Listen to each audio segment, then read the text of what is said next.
तो आज हम स्टार्ट करते हैं क्वेश्चन नंबर 10 से। क्वेश्चन नंबर 9 तक हम अब से पहले सारे क्वेश्चन कर चुके हैं इस 9.1 के। तो क्वेश्चन नंबर 10 के अंदर कहा गया two poles of equal heights are standing opposite each other on either side of the road. मतलब हमारे पास क्या है, एक रोड है और रोड के जो है हमारे ये दोनों तरफ खंबे लगे हुए हैं, दो पोल हैं। सपोज करो हमारे पास क्या ये रोड है, इस रोड के इस तरफ एक पोल है और दूसरी तरफ एक और पोल लगा हुआ है ये, और जो दोनों की हाइट क्या है, सेम है। दोनों की हाइट क्या है हमारी, सेम है। उसके बाद और जो रोड है ये हमारा 80 मीटर चौड़ा है। रोड की चौड़ाई कितनी है हमारी, 80 मीटर है। रोड की चौड़ाई कितनी है, 80 मीटर। यानी कि दो पोल हमारे लगे हुए हैं, एक पोल ये है, दूसरा पोल ये है, और दोनों पोल के बीच की जो डिस्टेंस वो कितनी है, 80 metre. From a point between them on the road the angle of elevation of the top of the poles are 60 degree and 30 degree. बीच में कहीं कोई एक पॉइंट है हमारा, सपोज करो ये पॉइंट मैंने यहाँ पर मान लिया। इस पॉइंट से इसका जो एंगल ऑफ एलिवेशन है वो 60 डिग्री है, और जो दूसरे वाले का है उसका एंगल ऑफ एलिवेशन कितना है, 30 डिग्री। कितना है, 30 डिग्री है। अब आपसे कहा गया find the height of the poles. आपको क्या निकालना है, इन पोल्स की जो है आपको हाइट आपको बतानी है, और साथ में इस पॉइंट से इन दोनों की डिस्टेंस भी हमें बतानी है। तो हमें दोनों पोल्स की हाइट बतानी है और साथ में इनके बीच की डिस्टेंस भी बतानी है कि इस पॉइंट से इस वाले खंबे की कितनी दूरी है और इस वाले पोल की कितनी दूरी है। तो सपोज करो हम इन दोनों जो पोल्स हैं इनकी हाइट मान लेते हैं h। दोनों इक्वल हाइट के हैं तो दोनों की हाइट कितनी हो जाएगी हमारी h। अब यहाँ से इस वाले पोल की मैं डिस्टेंस मान लेता हूँ x। कितनी, x। तो ये वाली डिस्टेंस मेरी कितनी हो जाएगी, पूरा 80 है, ये वाला x है तो ये 80 माइनस x हो जाएगा। कितना हो जाएगा, 80 माइनस x। तो ये वाली डिस्टेंस होगी मेरी 80 माइनस x यहाँ तक। अब इसके अंदर मैं अपने ट्राइंगल्स जो है, ये मेरे पास दो ट्राइंगल हो गए, एक 60 डिग्री वाला, एक 30 डिग्री वाला। अब 10 का इनके अंदर फॉर्मूला लगाते हैं हम। तो सबसे पहले इनके नाम भी रख लो आप, A B C और ये D और ये E। कुछ भी आप इनके नाम रख सकते हो, A B C D E। तो इन ट्राइंगल, सबसे पहले कौन सा ट्राइंगल लेता हूं मैं, A B C। तो in triangle A B C, triangle A B C के अंदर मेरा एंगल कितना है, 60 डिग्री। तो मैं क्या, tan 60, और tan क्या होता है मेरा, परपेंडिकुलर अपॉन बेस। क्या होता है, परपेंडिकुलर अपॉन बेस। तो परपेंडिकुलर कितना है मेरा h और बेस कितना है मेरा x। कितना है, और tan 60 की वैल्यू हमें पता है कितनी होती है, √3, और ये क्या आ गया मेरा h अपॉन में x। अब यहां से मैं x इधर मल्टीप्लाई में जाएगा तो मेरे पास आ गया √3x equal to h। Equation first मान लिया, h की वैल्यू कितनी आ गई, √3x। अब मैं यहां से क्या करूंगा, दूसरा ट्राइंगल लूंगा DCE। In triangle DCE, DCE triangle ले लिया, tan 30 लूंगा इसके अंदर। tan क्या होता है मेरा, परपेंडिकुलर अपॉन बेस। परपेंडिकुलर कितना h और बेस कितना मेरा, इतना 80 माइनस x। कितना है, 80 माइनस x। अब tan 30 की वैल्यू हमें पता है कितनी होती है, 1 अपॉन √3, और h की वैल्यू मुझे पता है कितनी है, √3x। तो मैं h की जगह कितना लिख दूंगा यहाँ पर, √3x अपॉन में 80 माइनस x। साइड में लिख देंगे चूंकि h की वैल्यू कितनी है, √3x। तो हमने h की वैल्यू कितनी रख दी यहाँ पर, √3x। अब क्रॉस मल्टीप्लाई करेंगे, 80 माइनस x की 1 से मल्टीप्लाई होगी तो 80 माइनस x आ जाएगा, √3 की √3 से होगी तो 3x आ जाएगा। अब इस वाले x को मैं इधर ले जाऊंगा, प्लस में हो जाएगा, तो 3x प्लस के x, 3x और 1x कितना हो गया मेरा, 4x हो गया। 4 से इसको डिवाइड करूंगा तो कितना आएगा, 20 आ जाएगा। 4 2 8 और 0 की 0 ऐसे ही आ गई। तो x की वैल्यू मेरी कितनी आ गई, 20 मीटर आ गई। कुल मिलाकर ये आ गया कि ये जो मेरा यहाँ से C पॉइंट की जो डिस्टेंस है इस वाले AB वाले पोल की, वो कितनी है, 20 मीटर है। अब पूरा 80 है तो ये कितनी दूर होगा, 60 मीटर होगा। भाई अगर ये वाला 20 मीटर दूर है तो यहाँ से ये वाला कितना होगा, 60 होगा, क्योंकि टोटल कितना 80 है ना। तो अब हम यहाँ पर लिख देंगे इसके अंदर, distance of both poles from the point is कितनी है, 20 मीटर एंड 60 मीटर। कितनी डिस्टेंस है दोनों खंभों की, 20 मीटर और 60 मीटर। हमसे हाइट भी पूछी है, तो हाइट क्या होगी, हाइट हमें इक्वेशन फर्स्ट में हाइट दे रखी है √3x। तो हम यहाँ लिखेंगे height of each pole. Height of each pole क्या है मेरी, हाइट ऑफ ईच पोल क्या है, h, और h बराबर कितना है, √3x, और x की वैल्यू कितनी आई मेरे पास, 20, तो यहाँ 20 लिख दूंगा मल्टीप्लाई में, तो मेरे पास हाइट आ गई, h की वैल्यू आ गई 20√3 मीटर। तो दोनों खंभों की हाइट कितनी आ गई, हाइट ऑफ ईच पोल कितनी आ गई 20√3। तो हमने यहाँ पर हाइट भी देख ली और इनके बीच की डिस्टेंस भी देख ली जो हमारा पॉइंट था वहां से। ठीक है, अगला क्वेश्चन है हमारा 11 क्वेश्चन। इसके अंदर क्या कहा गया है, a TV tower stands vertically on the bank of a kanal.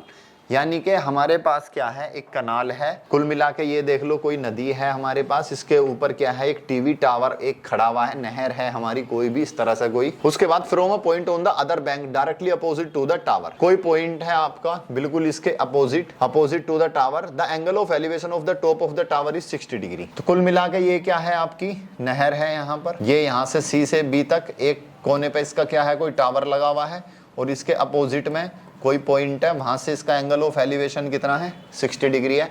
From another point 20 metre away from this point, इस पॉइंट से 20 मीटर की दूरी पर एक और पॉइंट है और उससे जो है आपका जो एंगल ऑफ एलिवेशन कितना बन रहा है 30 डिग्री बन रहा है।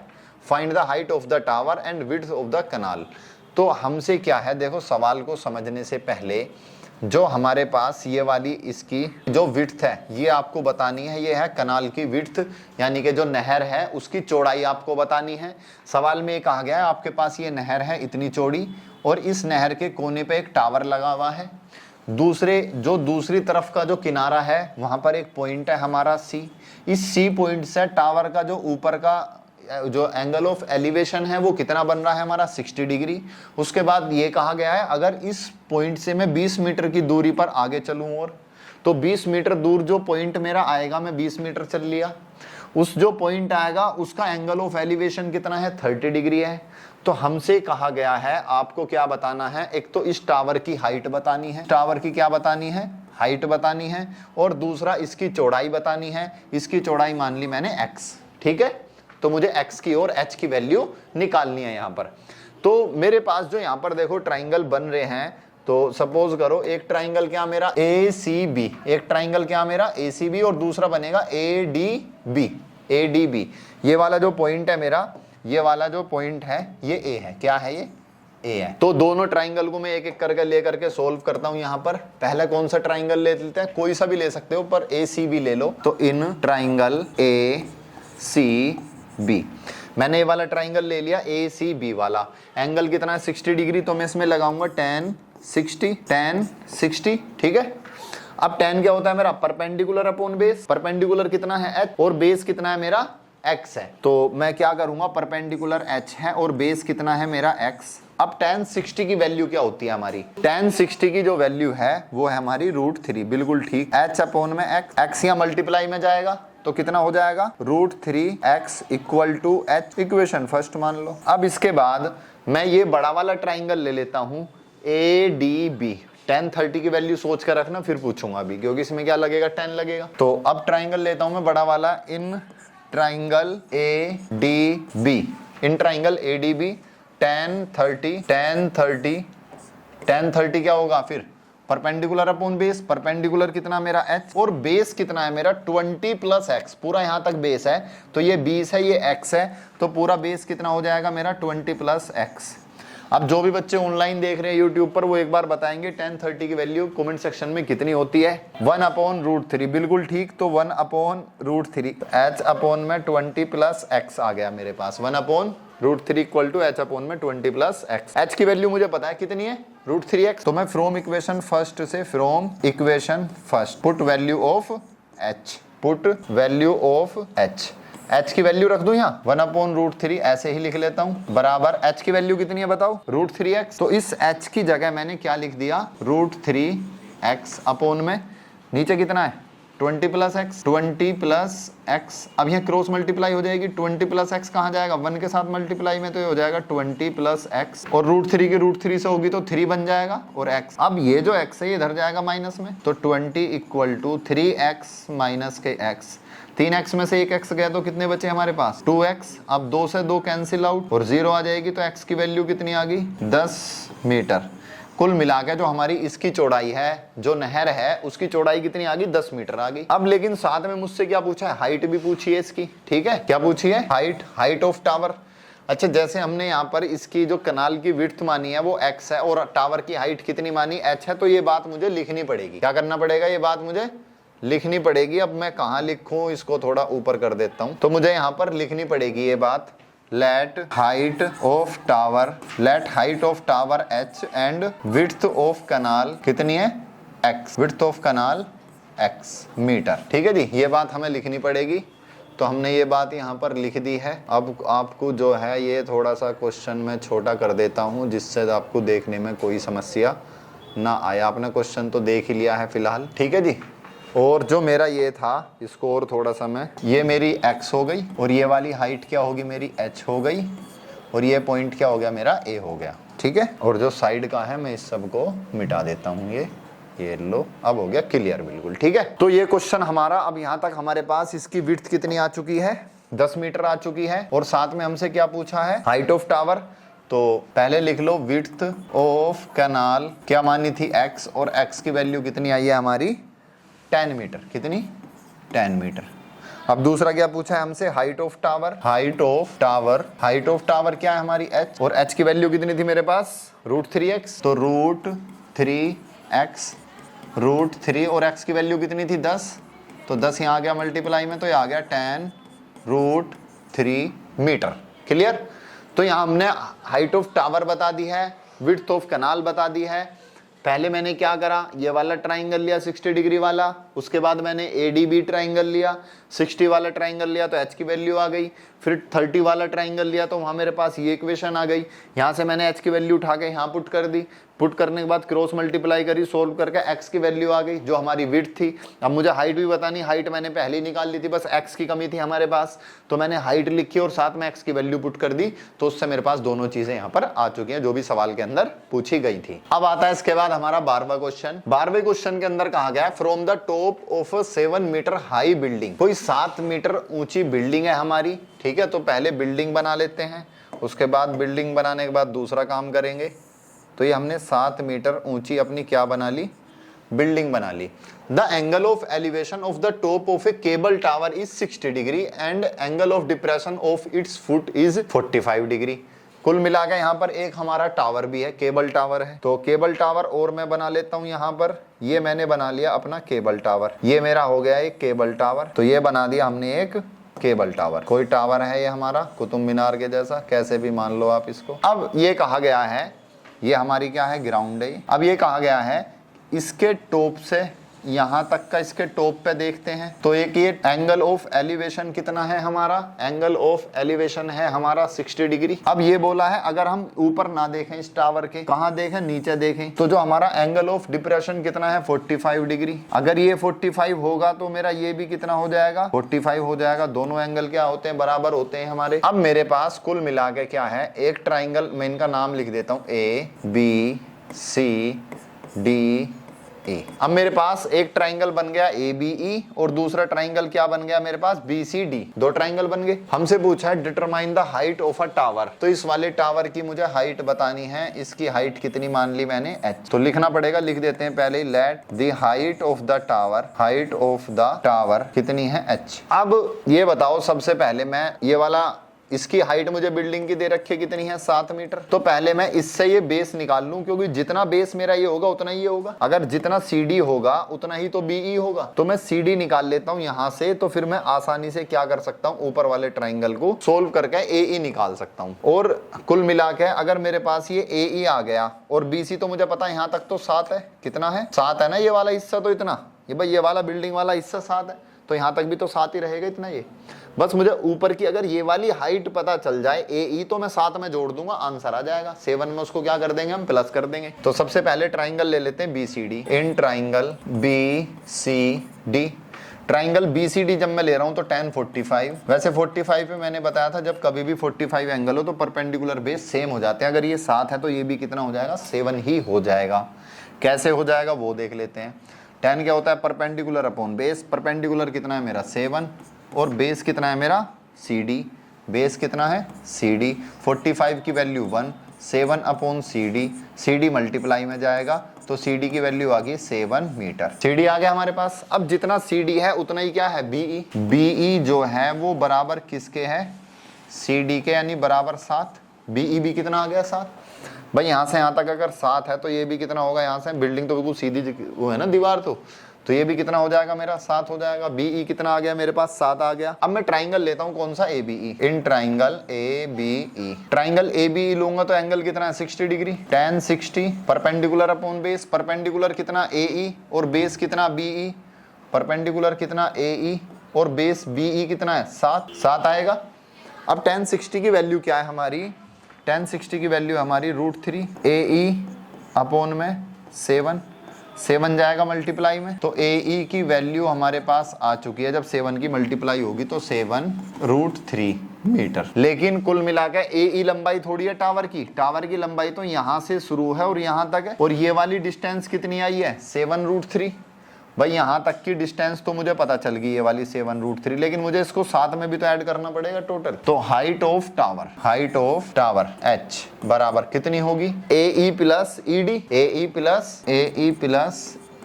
डी, और ए ई मेरा कितना आया था अभी 7√3, और ई डी सवाल में कितना था मेरा 7 था, कितना है 7 यानी 7, आंसर आ गया। बस 7 कॉमन ले लेंगे हम, तो क्या बचेगा √3 प्लस आ गया, और यहाँ क्या बचेगा 1। ये आ गई मेरी किसकी, हाइट ऑफ टावर, जो सवाल में हमसे पूछी गई थी।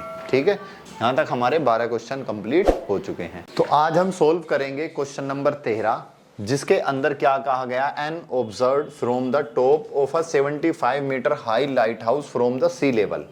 एक आपका लाइट हाउस है, ये सपोज करो ये हमारा लाइट हाउस है, और ये समुद्र लेवल से, सी लेवल से कितना ऊपर है 75 मीटर ऊंचा है। कितना है 75 मीटर ऊंचा, मतलब समुद्र के किनारे पे एक लाइट हाउस लगा हुआ है, उस पे से वो देख रहे हैं, वहां से ऑब्जर्व कर रहे हैं। कुछ क्या ऑब्जर्व कर रहे हैं, the angle of depression of 2 ships are 30 degree and 45 degree.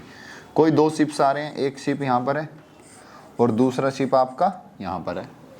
ऊपर से जब इन्हें ऑब्जर्व कर रहे हैं हम, तो इनके एंगल ऑफ डिप्रेशन,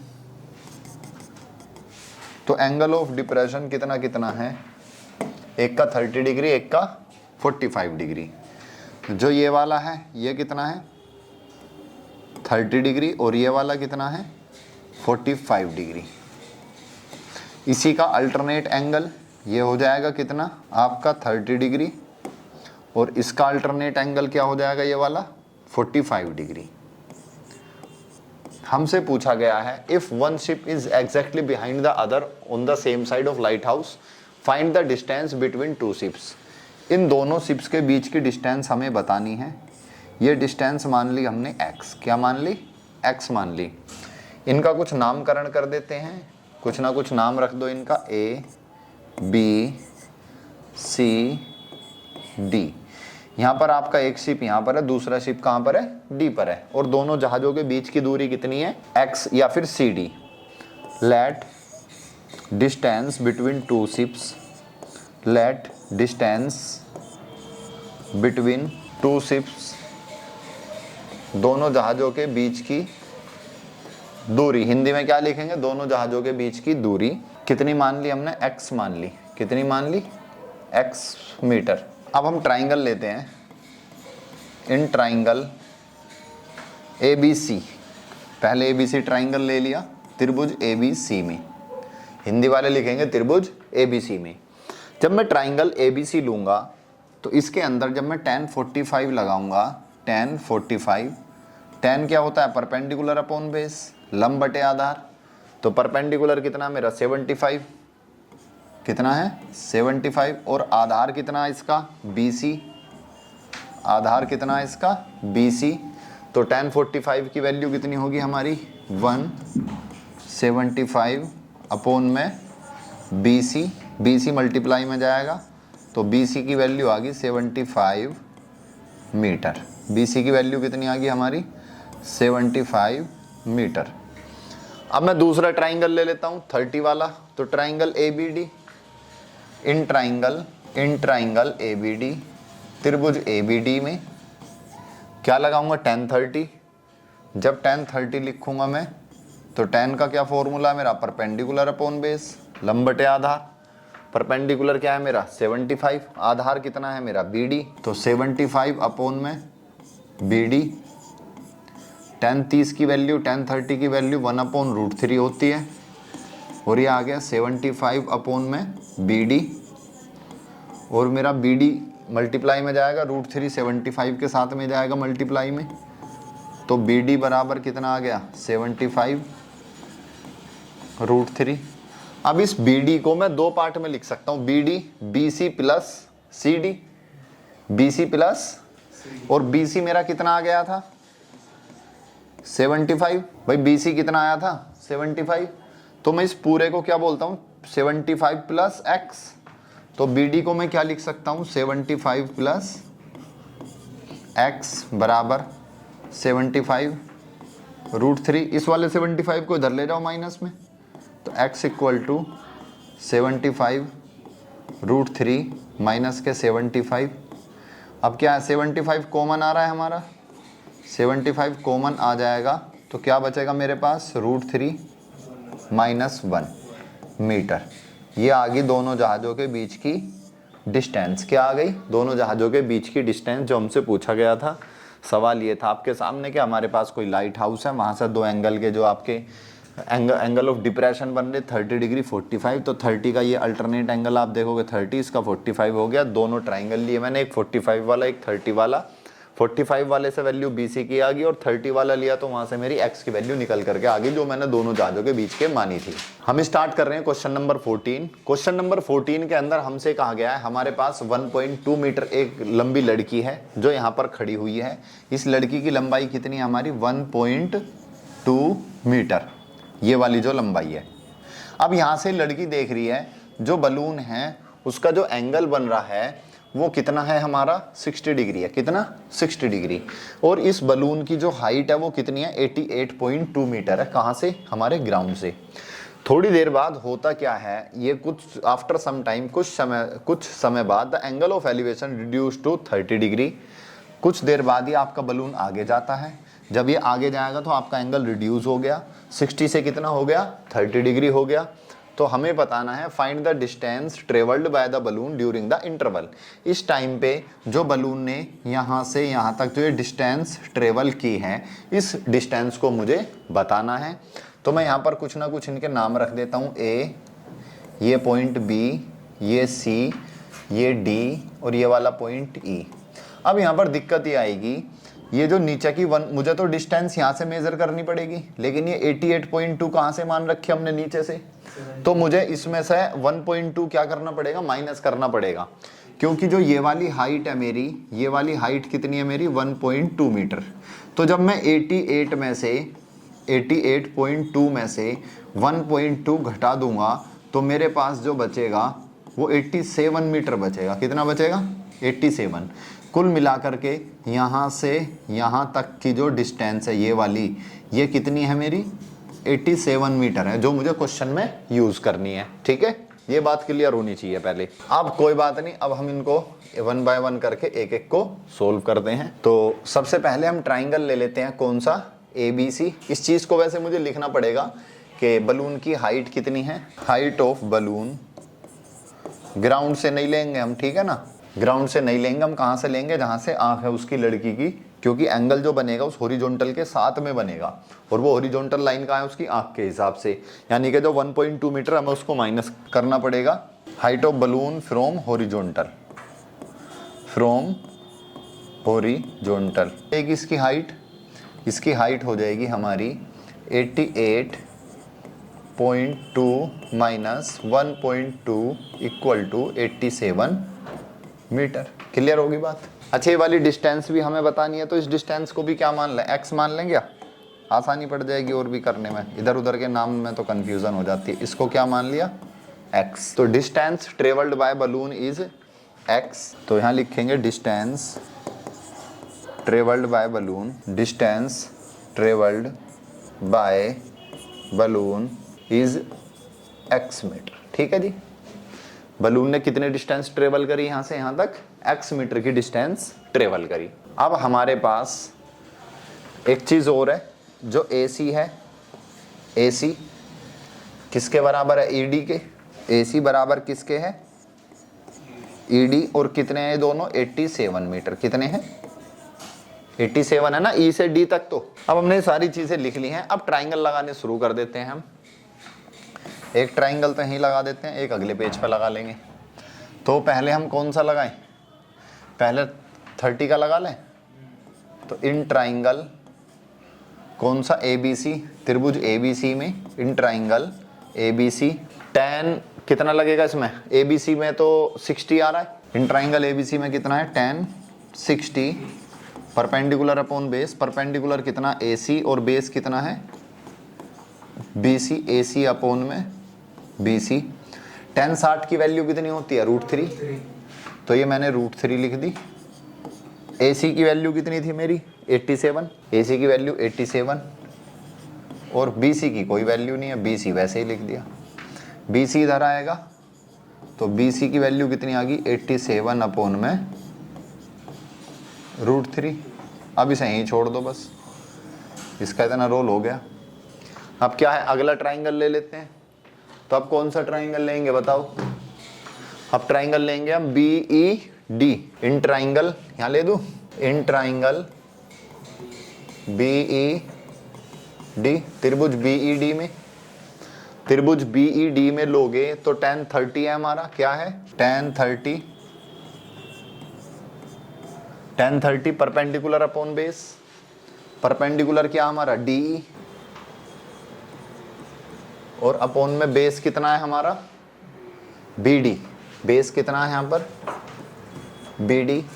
अब tan 30 की वैल्यू बताओ क्या होती है 1/√3, तो मैं यहाँ पर क्या लिखूंगा tan 30 की जगह 1/√3 इक्वल टू, अब DE की क्या वैल्यू है, DE या ED एक ही बात है ना, DE बोल दो या ED कितना 87 अपॉन में BD कितना है हमारे पास, BD की तो अभी कोई वैल्यू नहीं है, BD ही रहने दो उसको,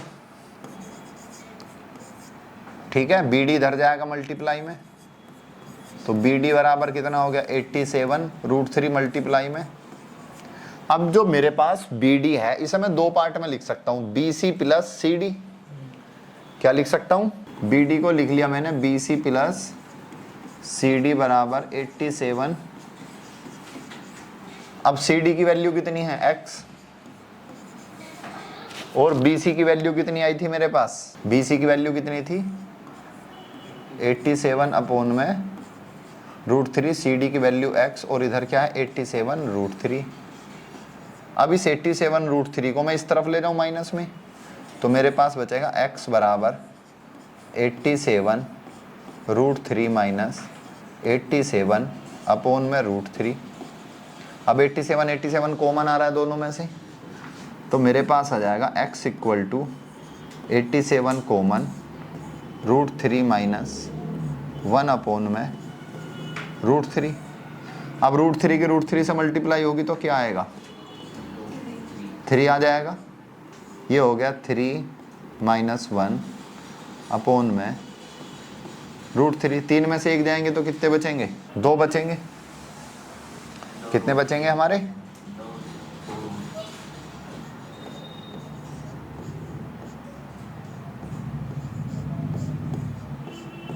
87 इंटू में 2√3। थोड़ा सा और इसको सोल्व कर लेते हैं, तो x की वैल्यू आ गई 87 इंटू में 2 अपॉन में √3। अब नीचे रूट नहीं रहने देना चाहते हम, इसको रैशनलाइजेशन करेंगे।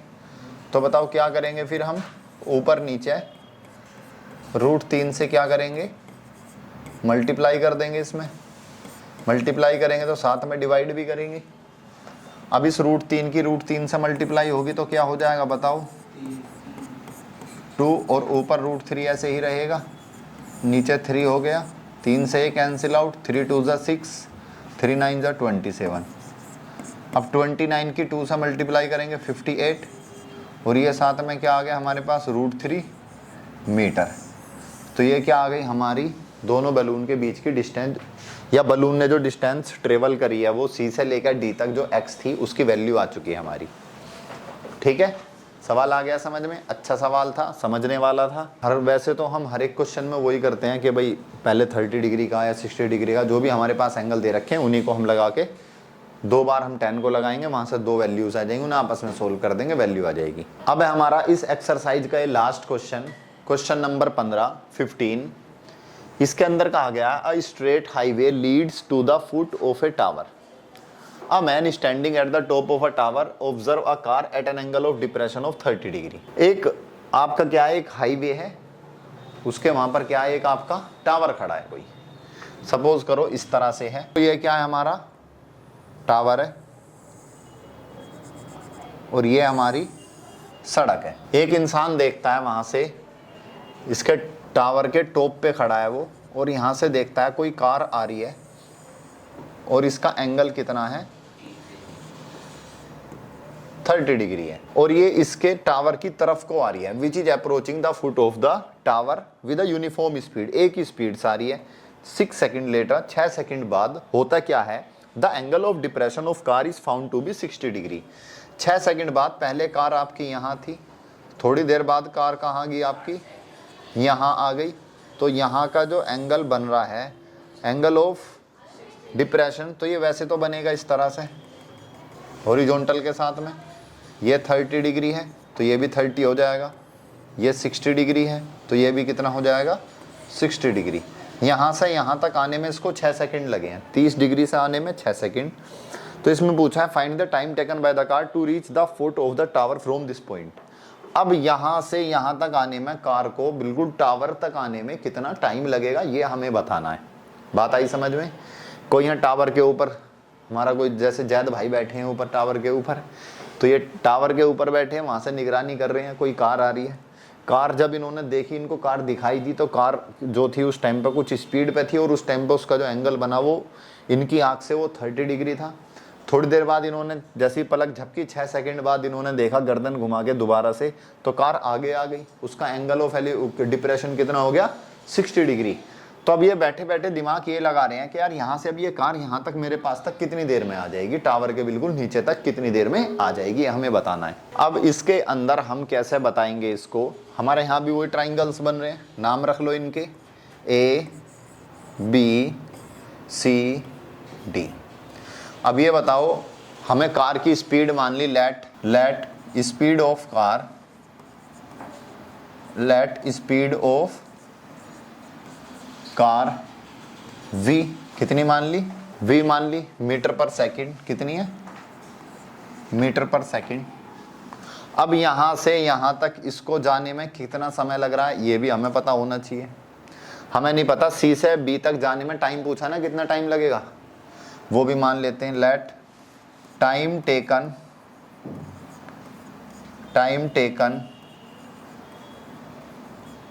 Bye car from D to C is 6 second. Time taken by car from D to C कितना है, 6 second. And time taken from C to B, and time taken from C to B बताना है ना, ये तो हमें दे ही रखा था D to C। तो time taken from C to B is T second. कितना लग रहा है जी, T सेकेंड लग रहे हैं। यहां से यहां तक आपके 6 सेकेंड लगे हैं, यहां से यहां तक कितने लगे आपके, T सेकेंड। भाई यहाँ से यहाँ तक 6 सेकंड लगे, यहाँ से यहाँ तक T सेकंड लगे, हमें नहीं पता कितना टाइम लगा, हमने मान लिया T सेकंड लगा, T की वैल्यू निकाल देगा, आंसर हमारे पास आ जाएगा। कार की स्पीड कितनी है, V है, V की स्पीड से कार आ रही है। अब हमें ये पता लग जाना चाहिए कि कार ने यहाँ से यहाँ तक कितनी डिस्टेंस ट्रेवल की। तो distance travel by car from D to C, देखो एक फॉर्मूला होता है हमारे पास, इसको याद कर लेना। डिस्टेंस का फॉर्मूला होता है, कभी भी डिस्टेंस निकालनी हो, यानी कि दूरी निकालनी हो आपको, तो इसका फॉर्मूला होता है स्पीड इनटू में टाइम। क्या होता है, स्पीड इनटू में टाइम, स्पीड इनटू में टाइम, ये फॉर्मूला होता है, ये आपको याद करना है। डिस्टेंस का फॉर्मूला क्या है, स्पीड इनटू में टाइम। अगर मुझे डिस्टेंस निकालनी है यहाँ पर, तो स्पीड कितनी है v, और टाइम यहाँ से मुझे यहाँ तक कितना लगा t, तो ये वाली डिस्टेंस कितनी हो जाएगी vt। तो अब मैं बताओ डिस्टेंस का फॉर्मूला क्या, स्पीड की टाइम से मल्टीप्लाई कर दो, तो मुझे यहाँ दोनों की डिस्टेंस पता चल जाएगी। तो डिस्टेंस सी डी की वैल्यू कितनी होगी, स्पीड इनटू टाइम, यहाँ से यहाँ तक स्पीड कितनी थी v, टाइम कितना लग रहा था 6 सेकंड, दोनों की गुणा हो जाएगी स्पीड की और टाइम की, तो सी डी कितना आ गया 6v। अब मैं बात करता हूँ बी सी की, यहाँ भी स्पीड कितनी है v, टाइम कितना लग रहा है t, तो कितनी हो जाएगी वी टी या टी वी कह दो, तो बी सी किसके बराबर आ जाएगा हमारा टी वी। ठीक है, टी वी के बराबर आ गया। भाई ये वाली डिस्टेंस निकाल ली ना मैंने बी सी, कैसे निकाली, स्पीड इनटू टाइम, स्पीड कितनी है यहाँ पर v है और टाइम कितना लग रहा है t, तो दोनों की मल्टीप्लाई कर दो टी वी या वी टी।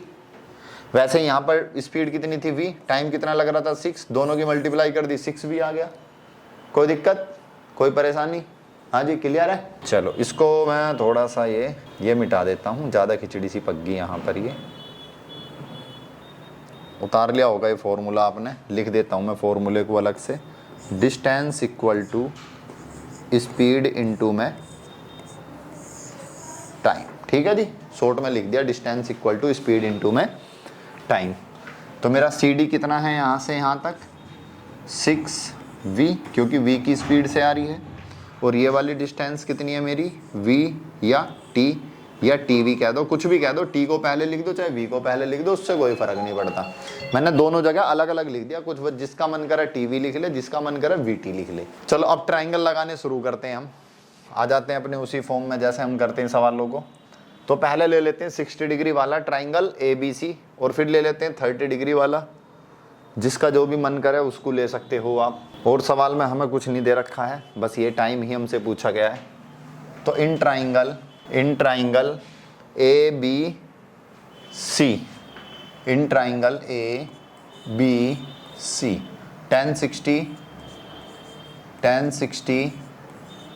10 क्या है, परपेंडिकुलर अपॉन बेस, परपेंडिकुलर कितना AB, बेस कितना हमारे पास VT, तो परपेंडिकुलर कितना है AB और बेस कितना हमारे पास VT। 10 60 की वैल्यू कितनी होती है हमारी √3 AB अपॉन में VT मल्टीप्लाई में जाएगा √3 के साथ, तो √3 VT बराबर क्या आ गया हमारे पास AB।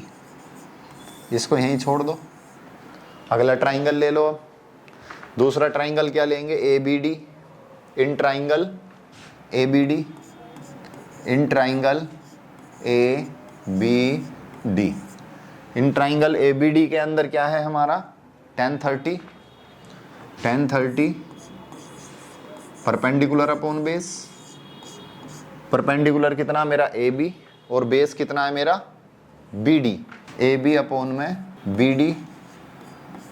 10 30 की वैल्यू 1 अपॉन √3, AB की वैल्यू कितनी आई थी √3 VT, तो AB की वैल्यू रख दी मैंने √3 VT अपॉन में क्या आ गया BD, यहाँ मल्टीप्लाई में, इधर मल्टीप्लाई में, तो BD बराबर √3 की √3 से मल्टीप्लाई करेंगे तो 3 VT। अब इस BD को क्या लिख सकता हूँ मैं, BD को लिख सकता हूँ VT प्लस 6V, क्या लिख सकता हूँ VT प्लस 6V बराबर 3VT।